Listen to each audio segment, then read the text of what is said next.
সকলোকে সুপ্ৰভাত জনাই নতুন এটা ভিডিঅ'লৈ আপোনালোক সকলোকে স্বাগতম জনাইছো। আশা কৰিছো নিশ্চয় আপোনালোক সকলো ভালে আছে, ভালে থাকক, ভালে থকাতে কামনা কৰোঁ।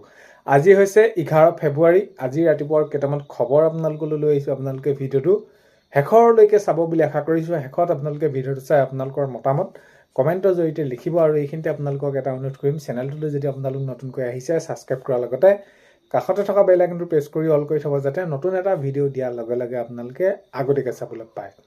যদি ভিডিঅ'টো চাই ভাল পায় লাইক এটা কৰি দিব আৰু শ্বেয়াৰ কৰি দিব বুলি আশা কৰিলোঁ। প্ৰথমটো খবৰ হৈছে, এতিয়া মাননীয় মুখ্যমন্ত্ৰী মহোদয়ে কৈছে, আৰু এতিয়া যিহেতু আপোনালোকে গমে পায়, এতিয়া গৌৰৱ গগৈ ডাঙৰীয়া যি পাকিস্তানৰ তথ্য সেইখিনি তেনেদৰে মাননীয় মুখ্যমন্ত্ৰী মহোদয়ে সংবাদমেল যোগে ফাদিল কৰিলে। তাৰপাছত গৌৰৱ গগৈ ডাঙৰীয়াই তেনেদৰে সংবাদমেল সম্বোধন কৰি সেইখিনি যুক্তি দেখালে, কি কাৰণে গৈছিলে, কি কেনেকুৱা ধৰণৰ। তো এতিয়া এই বিষয়সমূহ চলি থকাৰ মাজতে মাননীয় মুখ্যমন্ত্ৰী মহোদয়ৰ ওপৰত আকৌ তেওঁলোকে সেইখিনি বিভিন্ন ধৰণৰ তেনেদৰে সেই যি তেওঁলোকে মাননীয় মুখ্যমন্ত্ৰী মহোদয় মাতি লৈ পিনি তেনেদৰে সেইখিনি অভিযোগ আনিছিলে। আৰু এইখিনি ক্ষেত্ৰত মুখ্যমন্ত্ৰী মহোদয়ে কৈছে যে, আৰু যিমান যোনে যেনেকৈ নকলেও যদি তথ্য আছে তেনেদৰে দেখুৱাওক, আৰু বাকী যি হ'লেও নহ'লেও তেওঁলোকৰ মালিককে মই বুঢ়া আঙুলি দেখাইছোঁ বুলি তেনেদৰে মাননীয় মুখ্যমন্ত্ৰী মহোদয়ে ক'লে।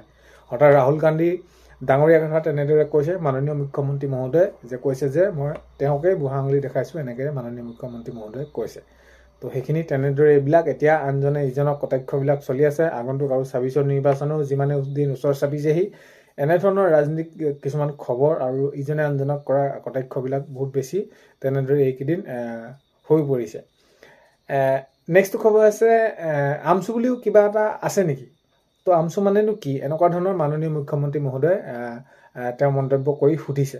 তো যিহেতু এতিয়া মাননীয় মুখ্যমন্ত্ৰী মহোদয়ৰ বিৰুদ্ধে এইখিনি তেওঁলোকে প্ৰতিবাদ কৰিছে, আমচুৱে প্ৰতিবাদ তেনেদৰে কৰাৰ পাছত মাননীয় মুখ্যমন্ত্ৰী মহোদয়ে সোধা গৈছিলে যে, তো এইখিনি ক্ষেত্ৰত তেতিয়া মাননীয় মুখ্যমন্ত্ৰী মহোদয়ে তেওঁৰ প্ৰতিক্ৰিয়া প্ৰকাশ কৰি কৈছিলে যে আমচু বুলি কিবা পাৰ্টি আছে নেকি, বা আমচু মানেনো কি, এনেকুৱা ধৰণৰ মাননীয় মুখ্যমন্ত্ৰী মহোদয়ে সেইখিনি তেওঁ উল্লেখ কৰিছে, বা আজিহে এইখিনি শুনিছোঁ বুলি এনেধৰণে সেইখিনি তেওঁ কৈছে।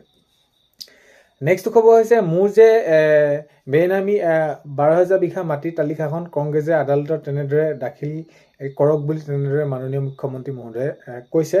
আৰু যদি দিব নোৱাৰে তেনেহ'লে 500 কোটি টকা মোক দিব লাগিব বুলি এনেদৰে মাননীয় মুখ্যমন্ত্ৰী মহোদয়ে জনাইছে। তো যদি সেইখিনি সঁচা হয় তেনেহ'লে কংগ্ৰেছে কি কৰক, আদালতত এইখিনি দাখিল কৰিবলৈ তেওঁলোকক সেইখিনি কৈছে। আৰু যদি দিব নোৱাৰে তেনেহ'লে মোক 500 কোটি টকা দিব লাগিব বুলি এনেদৰে মাননীয় মুখ্যমন্ত্ৰী মহোদয়ে জনাইছে। নেক্সট খবৰ হৈছে, বিজনীত মুখ্যমন্ত্ৰীৰ বিৰুদ্ধে আমচুৰ উত্তাল প্ৰতিবাদ। তো আমচুৱে তেনেদৰে উত্তাল প্ৰতিবাদ কৰিছে শেহতীয়াকৈ, যি যেনেদৰে মাননীয় মুখ্যমন্ত্ৰী মহোদয়ে যিবিলাক তেনেদৰে সেইখিনি উচ্ছেদকে হওক বা যি এনেকুৱা ধৰণৰ সেইখিনি কথা কৈ আছে, তো তেতিয়া সেইখিনি লৈ এতিয়া কি কৰা হৈছে, বিজনীত মুখ্যমন্ত্ৰী মহোদয়ে সেইখিনি আমচুৱে এখন মানে উত্তাল প্ৰতিবাদ সৃষ্টি কৰি তুলিছে। নেক্সট খবৰ হৈছে, মুখ্যমন্ত্ৰী আত্মনিৰ্ভৰশীল আঁচনি। মুখ্যমন্ত্ৰী আত্মনিৰ্ভৰশীল আঁচনিৰ জৰিয়তে যি ৭৫,০০০ যুৱক যুৱতীক 1 লাখ টকাকৈ দিয়াৰ এইখিনি যি মাননীয় মুখ্যমন্ত্ৰী মহোদয়ে ঘোষণা কৰিছে, ইতিমধ্যে এইসমূহ শুভাৰম্ভ হৈ গৈছে, চেক বিতৰণ কাৰ্যসূচী। আৰু এই যি মুখ্যমন্ত্ৰী আত্মনিৰ্ভৰশীল আঁচনি চেক বিতৰণ কাৰ্যসূচী এতিয়া তেনেদৰে চলি আছে। আৰু বহুতকেইটাত তেনেদৰে জিলাত তেনেদৰে বহুকেইখন জিলাত তেনেদৰে দিয়া হ'ল, আৰু আগন্তুক সময়তো পৰ্যায়ক্ৰমে এই আঁচনি চেকসমূহ বিতৰণ কৰি থকা হ'ব বুলি মাননীয় মুখ্যমন্ত্ৰী মহোদয়ে জনাইছে। নেক্সট খবৰ হৈছে, উচ্ছেদ প্ৰক্ৰিয়া চলি থাকিব। মাননীয় মুখ্যমন্ত্ৰী মহোদয়ে জনাইছে, যেতিয়ালৈকে অবৈধভাৱে যিসকলে বেদখল কৰি আছে সেইখিনিলৈকে যেতিয়ালৈকে বেদখল মুক্ত কৰিব পৰা নাযায়, সেইখিনি উচ্ছেদ প্ৰক্ৰিয়া ৰাজ্যত চলি থাকিব বুলি মাননীয় মুখ্যমন্ত্ৰী মহোদয়ে জনাইছে। তো মাননীয় মুখ্যমন্ত্ৰী মহোদয়ে জনাইছে, যেতিয়ালৈকে এই যি বেদখল মুক্ত কৰিব পৰা নাযায় এইখিনি উচ্ছেদ চলিয়ে থাকিব। নেক্সট খবৰ হৈছে, চাহ শ্ৰমিকলৈ ভূমি আবণ্টনৰ প্ৰপত্ৰ বাগিচা বেগিছে। এতিয়া বহুতেই বেছি তেওঁলোকৰ বাবে, চাহ শ্ৰমিকসকলৰ বাবে বহুতেই বেছি ভাল খবৰ। তেওঁলোকে এতিয়া তেওঁলোকৰ বাগিচা সেইখিনি প্ৰপত্ৰ তেওঁলোকে পাইছে। আৰু এই যি চাহ শ্ৰমিকলৈ ভূমি আবণ্টনৰ প্ৰপত্ৰ এতিয়া বাগিচা আৰু সকলো বাগিচাতে এতিয়া উৎফুল্লিত হৈ পৰিছে সেই চাহ শ্ৰমিকসকল। নেক্সট খবৰ হৈছে, PM কিষাণ। PM কিষাণত যদি আপোনালোকে কৃষক পঞ্জীয়ন কৰা নাই, বা আপোনালোকে EKYC কৰি লোৱা নাই, অতি সোনকালে আপোনালোকে কৰি লওক। অতি সোনকালে আপোনালোকে PM কিষাণৰ 22 নম্বৰ ইনষ্টলমেণ্ট পাবলৈ গৈ আছে। আপোনালোকৰ ফেব্ৰুৱাৰী শেষৰ ফালে এই যি PM কিষাণৰ টকা দিয়াৰ সম্ভাৱনা আছে। চ' সেইবাবে আপোনালোকে যদি এতিয়ালৈ কৃষক পঞ্জীয়নটো কৰি লোৱা নাই তেনেহ'লে অতি সোনকালে আপোনালোকে কৰি লওক, আৰু ইয়াৰ সমান্তৰালকৈ আপোনালোকে EKYCটো আপোনালোকে কৰি লওক। নেক্সট খবৰ হৈছে যোৱাকালি 24 সংখ্যক বড়োলেণ্ড দিৱস অনুষ্ঠিত হৈ যায়। যোৱাকালি তেনেদৰে হয় 24 সংখ্যক বড়োলেণ্ড দিৱস অনুষ্ঠিত হৈ যায়। নেক্সট খবৰ হৈছে পাকিস্তানেৰে সম্পৰ্ক ৰখা গৌৰৱ গগৈ পদত্যাগ কৰক, এনেদৰে জনাইছে মন্ত্ৰী প্ৰশান্ত ফুকন। মন্ত্ৰী প্ৰশান্ত ফুকন ডাঙৰীয়াই কৈছে যে যদি এইখিনি তথ্য দাঙি ধৰিছে যিহেতু মাননীয় মুখ্যমন্ত্ৰী মহোদয়, আৰু যিহেতু এতিয়া পাকিস্তানৰ সম্পৰ্ক ৰাখি পিনি এনেদৰে আছে, আৰু তেওঁ এইখিনি পদত্যাগ কৰক বুলি এইখিনি মন্ত্ৰী প্ৰশান্ত ফুকন ডাঙৰীয়াই তেনেদৰে এইখিনি জনাইছে।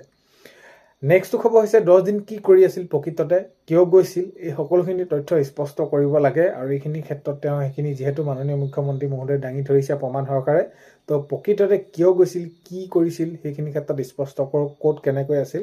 তো এইখিনি ক্ষেত্ৰত মন্তব্য আগবঢ়াইছে বিধায়ক ৰূপক শৰ্মাই। ৰূপক শৰ্মা ডাঙৰীয়াই তেনেদৰে কৈছে যে গৌৰৱ গগৈ ডাঙৰীয়া প্ৰকৃততে 10 দিন কিয় গৈছিল তালৈ, ক'ত আছিল, কি কৰিছিল, সকলোখিনি স্পষ্ট কৰক বুলি বিধায়ক ৰূপক শৰ্মা ডাঙৰীয়াই তেনেদৰে কৈছে।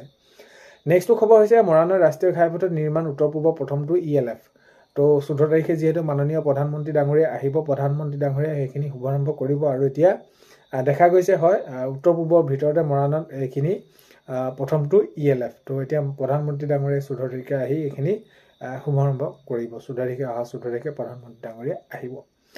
নেক্সট খবৰ হৈছে এছআৰ প্ৰক্ৰিয়া সম্পূৰ্ণ কৰি চূড়ান্ত ভোটাৰ তালিকা প্ৰকাশ। তো এতিয়া এছআৰ প্ৰক্ৰিয়া যি আছিলে সেইখিনি সম্পূৰ্ণ কৰি এতিয়া চূড়ান্ত ভোটাৰ তালিকা প্ৰকাশ কৰা হ'ল, আৰু এইখিনি ক্ষেত্ৰত আপোনালোকে খবৰবিলাক পাই আছে কি কেনেকুৱা ধৰণৰ।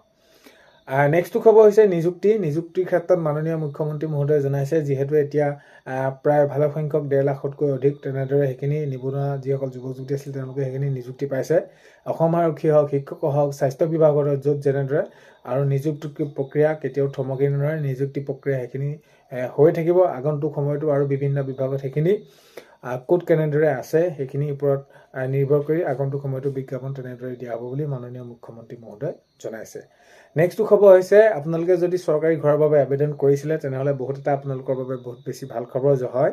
আপোনালোকে যিসকলে চৰকাৰী ঘৰ এতিয়াও পোৱা নাই, আপোনালোকৰ যদি লিষ্টত নাম নাহিলে অতি সোনকালে আকৌ লাখ লাখ হিতাধিকাৰী তেনেদৰে চৰকাৰী ঘৰ পাবলৈ সক্ষম হ'ব। অতি সোনকালে চৰকাৰী ঘৰ তালিকা প্ৰকাশ কৰাৰ যি তেনেদৰে প্ৰকাশ পালে তাৰ সমান্তৰালকে নিৰ্বাচনৰ পিছতে আকৌ এইখিনি চৰকাৰী ঘৰ পাবলৈ আপোনালোকে সক্ষম হ'ব। তো আজি 11 ফেব্ৰুৱাৰী ৰাতিপুৱাৰ খবৰ এইকেইটাই আপোনালোকক জনালোঁ। আপোনালোকে ভিডিঅ'টো শেষৰলৈকে চোৱাৰ বাবে বহুতেই বেছি ধন্যবাদ। আপোনালোকক ভিডিঅ'ৰ প্ৰথমতে কোৱাৰ দৰে চেনেলটোলৈ যদি আপোনালোক নতুনকৈ আহিছে চেনেলটো ছাবস্ক্ৰাইব কৰাৰ লগতে কাষতে থকা বেল আইকনটো প্ৰেছ কৰি অল কৰি থ'ব, যাতে নতুন এটা ভিডিঅ' দিয়াৰ লগে লগে আপোনালোকে আগতীয়াকৈ চাবলৈ পায়।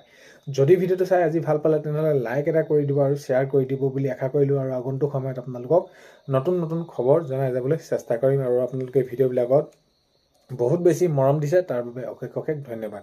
আজিলৈ ইমানেই, অন্য এটা ভিডিঅ'তে লগ পোৱা আশাৰে বাই।